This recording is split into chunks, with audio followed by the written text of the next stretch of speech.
The following program was provided by an independent producer solely responsible for its content. The opinions expressed do not necessarily represent the views of this station, its staff, board of directors, or underwriters. My name is Jasmine, and I am a recovering drug addict. My name is Richie Farrell, aka the Old White Junkie. And we are your hosts for Exit Team Nashua. Our mission is to bring recovery into the living room. Last year, over 72,000 Americans died of an accidental overdose. That's almost 200 Americans every single day. We will bring you guests with real-life experiences with addiction and recovery. Welcome to Exit Team Nashua. Hi, welcome to Exit Team Nashua. My name is Jasmine, and I am a recovering drug addict. I'm really excited for tonight's show. First of all, Bobby's back. Yay! What's up, guys? Bobby. Back. Bobby, we've missed you. I miss you too, guys. It's been like a month since we've had you on the show. Has it been that long? It has. It's been 2 shows. Okay, because time has no meaning to me anymore. So. There you go. Just present at the moment. Oh, yeah. So we have Bobby back, which is really cool. And then we have my friend Gilly here tonight. And this is a special group of individuals for me because we all got sober together in 2015. Has it been that long? Yeah. Yeah, it's been a while. Yeah. Yeah. So Gilly, let's get right into it. Okay. Okay. So this show is about bringing recovery into people's living rooms. Okay. And so that's the good, the bad, the ugly, and the truth. And this show is to inspire and to offer hope and to let people know the truth and what it is that they need. So what I like to do is, because everyone's story is so different, and my story is very different from Bobby's, and Bobby's is different from yours and all of ours.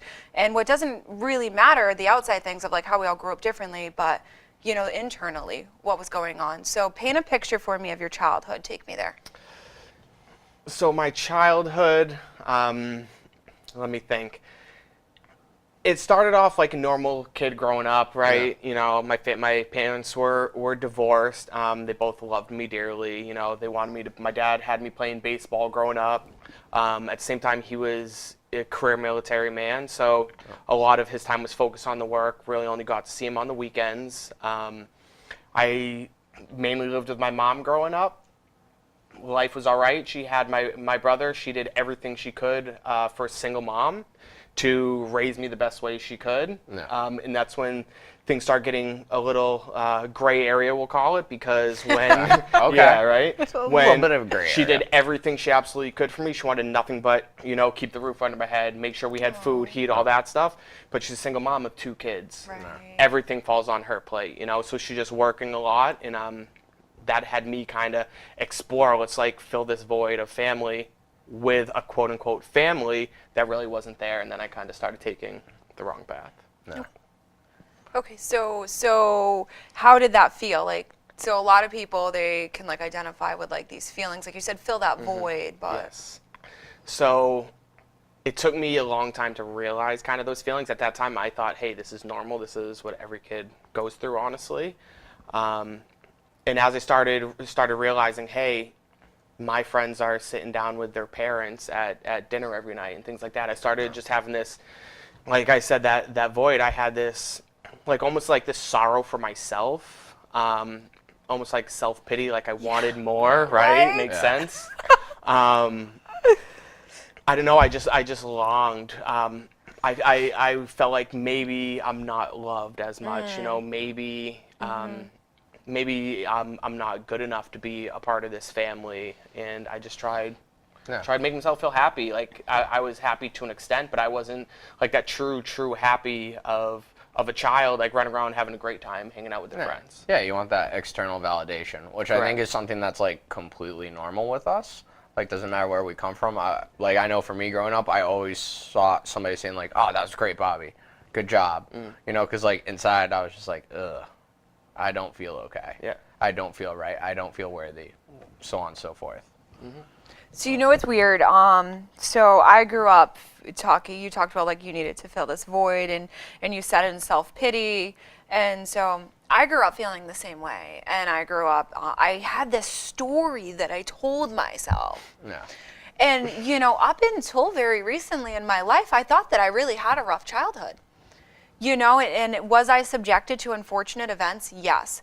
But I've been really honored and privileged to work in the firing lines and in the trenches. And these people come in and they tell me their life stories. And I'm like over here in tears. And I'm like, you didn't have it bad, Jazz. Like you didn't. You know what I mean? Like maybe you went without some material things. And like maybe your family was going through like their own stuff. But like you were okay. Like you were not like abused and tortured and like put into like all these crazy things. But I thoroughly believed that like I was so unfortunate, and I wasn't, and I'm okay today. But that's the thing too, right? So like we only go off of what we know, right? We don't know that there's worse. So like it's like for me, it's like when a little kid falls and scrapes his knee, and he's screaming how that's the worst thing that's ever happened to him, and you're laughing at him because you're like, oh, you haven't even experienced a little bit of life. Like in that kid's mind, like that is the worst thing that's ever happened to him in the world. So I get where you're coming from. So Gilly, how old were you when you picked up? First time he was 8 years old. What? Yes. 8 years old? Very, very young. Get it going young. I'll never forget it. Started smoking weed and drinking, just Okay. like the best of us. Yeah. And obviously progressed from that day on. Okay, all right, so tell me about the progression. So the progression was rather rapid with me. I like that feeling, you know. It was, who doesn't? Especially as a little kid, it's the best thing in the world. So yeah, I just started hanging out. One of my best friends had older siblings, started hanging out with the high schoolers, you know, oh, I'm cool, my crowd's in high school, as I'm like in elementary school. And yeah, pretty much. And then started dabbling what they were. I see the way substance made them feel, so I wanted to use it. So then that progressed rather fast. By 12 years old, started using cocaine regularly, as well as smoking and drinking. Then the progression just kept going and going. Ended up pills, opiates, heroin. Downfall. I had a downfall the whole way, but my knees. I dropped to my knees with heroin. Yeah. So how old are you now? I'm 30 years old. 30. Oh my God, you do I not know. look It's at the what? baby face, right? And you look so dapper. Thank you. And you don't, just looking at you, you don't look like someone that I would have ever thought was a heroin addict or who had been through those life struggles. You know, so I do want to talk about the struggle a little bit more for people at home that are watching, and you know they're going through this with their loved ones. I want them to understand that, like, you know, you went through that too, because look at you. Like, I would never think that you went through that. So what happened that brought you to your knees? Where do I start? I don't think we have a long enough show, honestly. True, we can get you back yeah, on. I know. Where did it start? You know, I honestly thought that it was going to come with the countless times I was arrested in jail. Right, had a probation officer, PO for 11 consecutive years. Time and time again of sitting in jail, like, oh, this is going to be it, this is going to be it, it's horrible. Obviously wasn't. It wasn't enough. It took me a long time, but it was hurting my family. When I actually saw the pain and the destruction I caused to my family in that couple minutes of clarity that I had, it crushed me inside, and then I would go back to using to try to numb that feeling. But it was always in the back of my head, and seeing the looks in their face, and just literally me watching them, looking them in their eye, and watching their hearts crumble. That's what got me. Yeah. No, I get that. It was never the physical bottoms for me. I wasn't getting arrested. I wasn't losing weight. It wasn't whatever, being broke, all that shit. It was just like how I felt on the inside and what I saw to people I loved. Yep. You know, like that's the shit that I was like, all right, I should probably do something about this, because like I could take pain, no doubt, physical pain, whatever, but like that just wears you down so much faster. It does. You know, you talked about like you doing all this over and again, and like the guilt and the shame and the remorse and the spiritual bottoms. And so for a long time I hated myself. You know, you don't look like someone that would have a pretty lengthy criminal record, and I think a lot of people, first appearance, when all my tattoos are covered up and all that, people don't think that I would be someone either, but I have. You know, and I've done a lot of damage. You know, like I robbed my dad. I've done a lot of terrible things to my family. And so when I first got help, this last time around, someone sat me down and they explained to me what was going on with me. And they explained to me that like physically and abnormally something happens inside my body and it takes over. And then they were like, give me all the reasons that you have to stay sober. Right? So like, what are your reasons? Give me 5. Today, the reason I was Yeah, sober? give me 5 reasons. Okay, so family, job, right? Because I can hold one of those today. It's awesome. Isn't that pretty cool? It is pretty cool. Just being able to feel the emotions. It's a big one.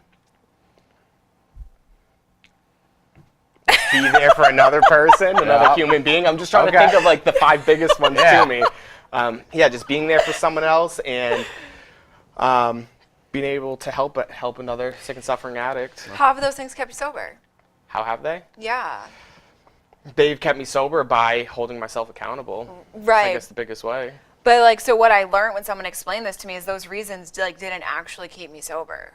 Because there have been periods in my life in sobriety where I was helping other people, right? Like I was missing a big piece of this thing. And so like the moment that I realized that once I put a substance in my body and that thing that they call the allergy, and that's what I believe in, took over, it was like, oh, it explained so much. And it was like, it was okay to forgive myself a little bit for all those terrible things that I did. I mean, I believe that there's also 2 other folds, you know what I mean? I believe that there's 3 folds to what's going on internally in me, but one of them was physical. And it took over, and it doesn't matter how much I love my mom. It doesn't matter how much I love my dog. It doesn't matter how much I love my boyfriend. It doesn't matter. I've had awesome jobs, like all the way up at the top, right? And people are like, why would you burn your life to the ground? Do you think I wanted to burn my life to the ground? No, that's the whole thing, right? So like, I got high against my will. Right. There was days I'd wake up and I'm like, okay, I'm not getting high. I'm not drinking. It's not gonna happen. I can't do this again. And then 9 o'clock comes and I'm sitting in front of the liquor store. And then I'm going to buy a couple Bud Heavies. And then after that, I'm going to my guy and I'm getting, oh yeah, you gotta start off the morning right. It's basically orange juice. I'm sure both of you can attest to this at different times when you're starting to hurt, you need something, you don't want to, literally against your will, because it is not you. You're starting to break down and cry, like, I am not going to do this, I can't do this anymore, as you're going to rob from your family. Oh It's my God, yes. terrible. Horrible. Yeah. It's the most internally conflicting thing I've ever been through. Same. Ever. Go ahead. I was gonna say, it's that whole thing, right? So like, we're not bad people. No. And that like whole guilt and shame of me like literally robbing my mom.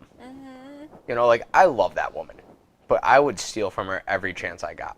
I know. Right? Because like she's not gonna do anything, and that's terrible for me to say, And but it even was if what I she did. The consequences never stop me. No, it didn't matter. I did so many Yeah. things knowing like I'm gonna probably get caught for this, and like it's probably not gonna be good. I'm just gonna send it anyways. We'll deal with it when Yeah. it comes to us. Oh yeah. Yeah. We might get away with it, we might not, but we're going to take that chance that we're Yeah. going to get away with it every time. And logically thinking, especially from an outside perspective, people are like, what the hell is wrong with you? Like, why are you doing this? And we have no logical explanation. Like, we will come up with some frothy thing or something that, like, so we can feel okay about it, but we don't. See, I would just say I don't know, because I don't know.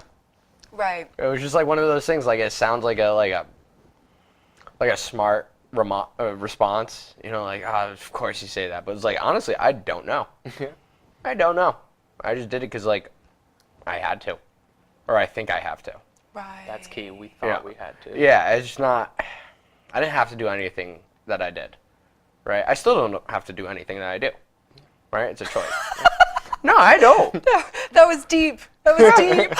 No, but seriously, right? Like, do I have to like go out and try to help people? Do I have to, work where I work? Do I have to do any of it? Like, no, but I get to. Yeah, that's it. Oh. Yeah. All right, Gilly, so what happened? Like, because you're here and, like, I'm you're not a here. career criminal anymore and am you're not not. high, I don't think. I don't am think not, I ever got I am classified not. as career. That's neither here nor there. I don't have a good answer for that one. So how did I get here? I hit that emotional bottom like we talked about. It wasn't all the material bottoms. It was that emotional rock bottom. Once I hit that, finally, one of the people I was the most afraid to reach out to for help, who was my father, this career military man after 33 years. And I remember calling him up one day, or he called me, obviously under the influence at that time, so things are a little shady. Yeah. But it was like a check-in call, like, hey, son, are you still alive? And I don't know what came over me. I literally just started bawling my eyes out on the phone and just asked for help. And I always look at it that if I was in that situation, if I was a parent of a child that did all the things that I did, I don't even know if I would be there for them anymore. So for him to just be there and be like, no hesitation, we are going to get you help. God help. So went into treatment, worked the 12 steps. To me, it is what it is. Abstinence and 12-step work, combination of the two. Started working the program, started changing my people, place, and things. Number one, get right with God. And then I feel here like I am we today. don't hear that enough. Like, sorry, get right with God. Yes. Yeah. Yes. Sorry, I cut you off. Keep No, going. it's perfect. You're You doing just got amped. Yeah, Okay. yeah. It It's happens. good. God talk. It gets everyone No, amped. yeah, fuck yeah. Don't be afraid of it, people. Yeah, for I can't say real. that enough. Yeah. So yeah, just started working, went through the work, started looking at my character defects, like find out things about myself that I didn't realize, brought it to light. Hold up. Yes. Are you saying you're not perfect? I am not perfect by any means. Really? Really. Who would have thought? Who would have thought? At times I like to think I am, Bobby, but I I really am not. missed you. I'm so happy you're back. I'm here. Let's have fun with it. Yeah. Okay. Keep going.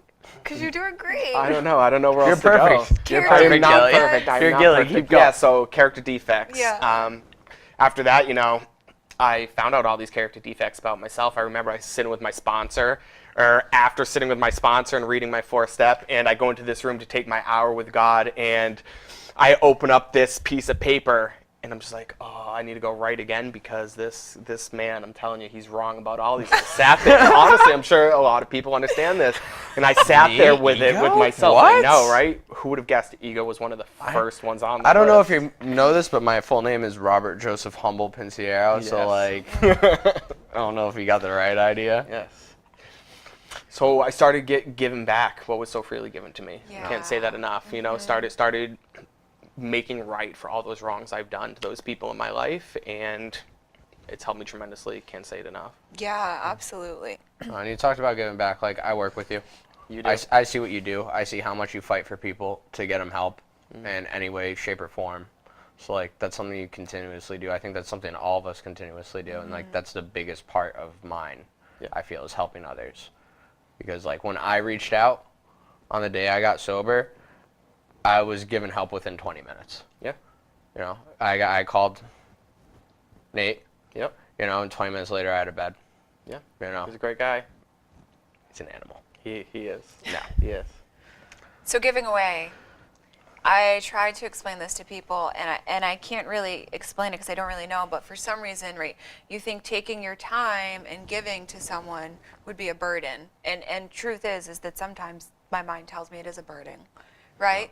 But then you walk away and you have been gifted with all this life inside your soul, and you're like, oh, okay, I understand now. Or sometimes I'll be like, oh my God, like I've got to do A, B, C, D. Like I don't have time to go meet that person today, but I'm gonna go meet them because like my life depends on it. Yeah. No. And then I'll walk away and I'll be like, okay, I get it. I'm really happy now.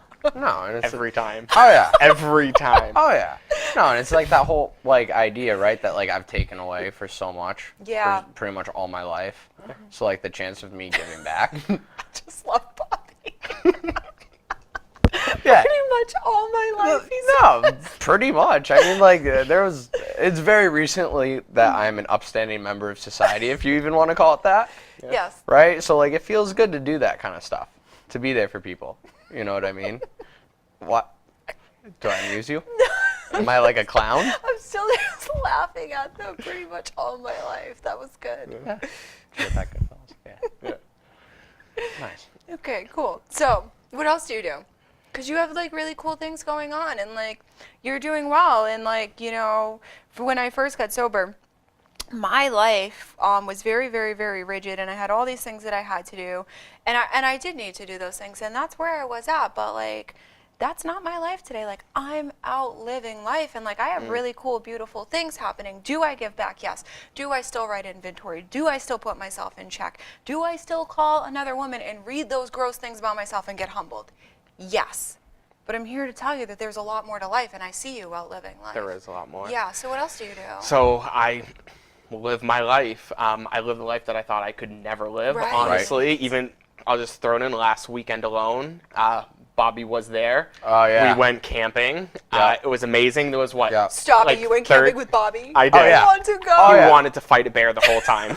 I really Have to think I throw could it out take an there. adolescent bear. Yeah, I just don't want to think see so. Bobby camping. It was, Oh, it was great. It yeah, was great. yeah. He looked like a hunter. I was a mountain man. I let the scruff Yeah, go it was out. great. It was great. Oh, yeah. Okay, all right. So we did that and we just loved it. It was what? A group of, how many was it? Like 40 something guys like in that, the program. And we all went up north. Guess That's what? It was amazing. raining on Friday. No. We were all still there. Yep. I think Saturday night we slept in like 25-degree weather and we woke up and there was frost over everything. But it was awesome. It was the best time I've had. in a Literally, long like, time. us all sitting around a campfire. Yes. Just telling jokes. Yep. Just making fun, like, just Just being busting each men. other. Oh, yeah, it was God, great. I'm glad I didn't go. Oh, it was great. Yuck. One of the guys cooked venison. Yeah. I never had venison. It was delicious. I did like woodsy stuff. It's my first time camping. Yes. It was. I've never been camping before. I was like, I'm gonna fight a bear here. Like I I should really, have videotaped it. we did. Someone did Yeah, videotape it. we did. Okay, Yes. I It retract will my come statement. out. I do not want to see that video. Oh, it's great though. I mean, like, but that's the thing, like, right? Like, we went rock climbing. We did. We When went rock climbing. were we ever gonna go rock climbing That's amazing. when we were getting high? Hold on. Honestly, I was a Never. liability. Yes. Going rock I was one climbing of those, high. you know, it's summertime finally because we have very cold winters up here, as you Yep. both can attest to. I'm going to do X, Y, and Z this summer. And, you know, that summer it doesn't happen. So then it was next summer. Yep. And then next summer. And next thing you know, it's 5 years later. And I've literally done nothing with myself for 5 years except for hurt people and take from people.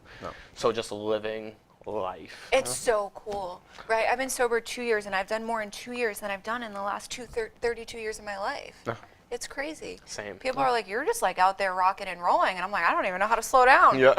I don't. No, you gotta. It's. I don't even know if it's. You would consider it catching up on life, but it's actually just living it.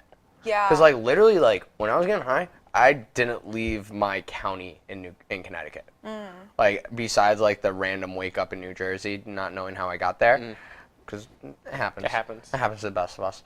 But like now I get to go to the beach, go camping, go hiking.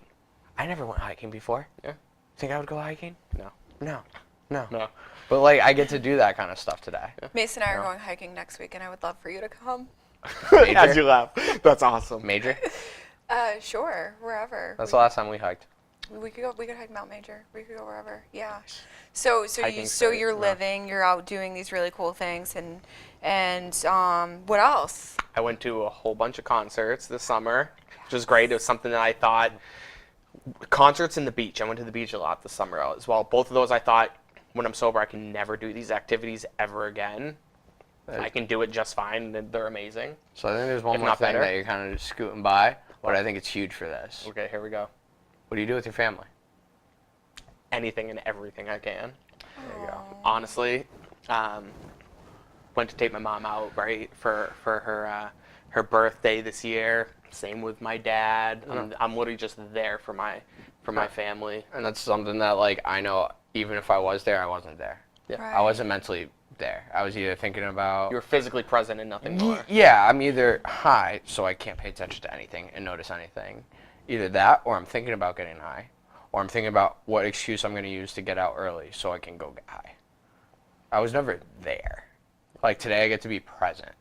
You know what I mean? And it's a gift. It is a gift. How cool is it?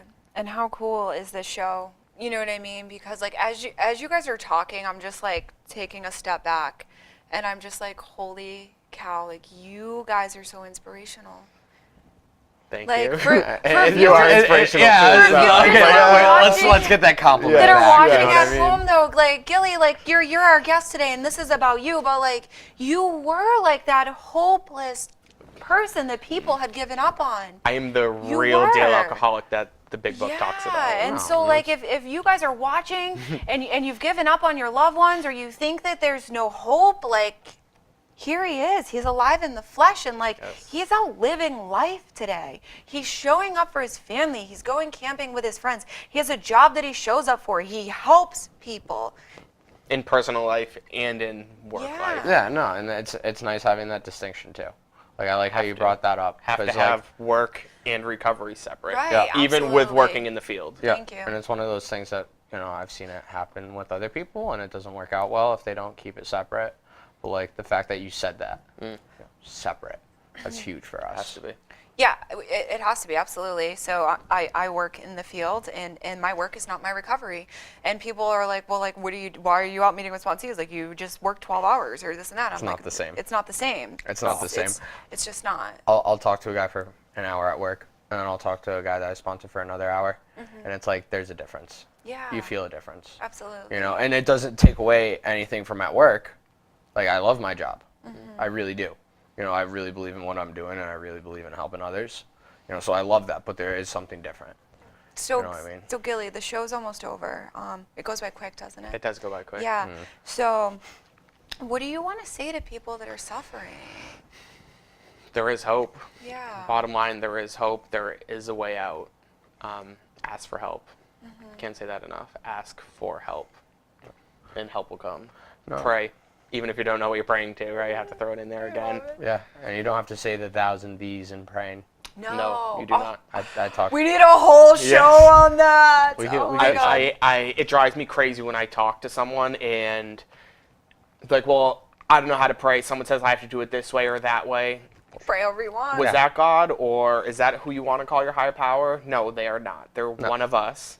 Don't let anyone ever tell you No. the right way and the wrong way to pray. Yeah. Just do it. Or the right beliefs or the wrong beliefs. Correct. Right. Just do it. Or what you can and can't do. Like, it's up to you what you find Yeah. objectionable. Yes. No one else gets to dictate what's objectionable to you. Yes. You know? And we could go down a whole road. I'm really amped up. As soon as you said that, I started feeling, I was like, ooh, we need another 20 minutes. Yeah. Yes. No. And that whole thing, like the help thing, like asking for help. I know one of the scariest moments in my life was asking for help. Yes. Same. Same. Same. Yeah. It's still. Yeah. Still. But like, I know for me personally, like, I wouldn't be here if I didn't ask for help. I know you wouldn't I be would here. not be. Would you be here? No, Yeah. no, I would not be here. And I'm really stubborn, and my God is really good. And God put people in my life who said, I'm going to help you. Yes. And I was still kind of like, yeah, okay. Yeah. Was it that noise? Was it that Probably. exact noise? That's the noise that's usually going on inside of me that I don't share with you. I'm just really awkward and totally just like, yeah, okay. If people could be in our head at times, right? They would just hear a lot of 2000s R&B if they were in Yeah. Yeah. So thank you guys for watching. It's been a great show. Thank you for coming on. Of course, thank you for having me. Kill, my road dog. Thank you. Love you, buddy. Bobby, I'm happy you're back. Me too. I've missed It's been you. too long. So if anyone's struggling, if anyone at home that's watching this is struggling, a loved one struggling, anyone that you know is struggling, reach out, ask for help. The city of Nashua has plenty of resources available. You can reach out to anyone on Facebook. It us, doesn't yeah. matter. We're here to help you. We love you, and we believe in you. Thank you.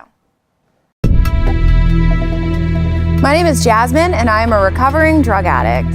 My name is Richie Farrell, AKA the Old White Junkie. And we are your hosts for Exit Team Nashua. Our mission is to bring recovery into the living room. Last year, over 72,000 Americans died of an accidental overdose. That's almost 200 Americans every single day. We will bring you guests with real-life experiences with addiction and recovery. Welcome to Exit Team Nashua. The preceding program was provided by an independent producer solely responsible for its content. The opinions expressed do not necessarily represent the views of this station, its staff, board of directors, or underwriters.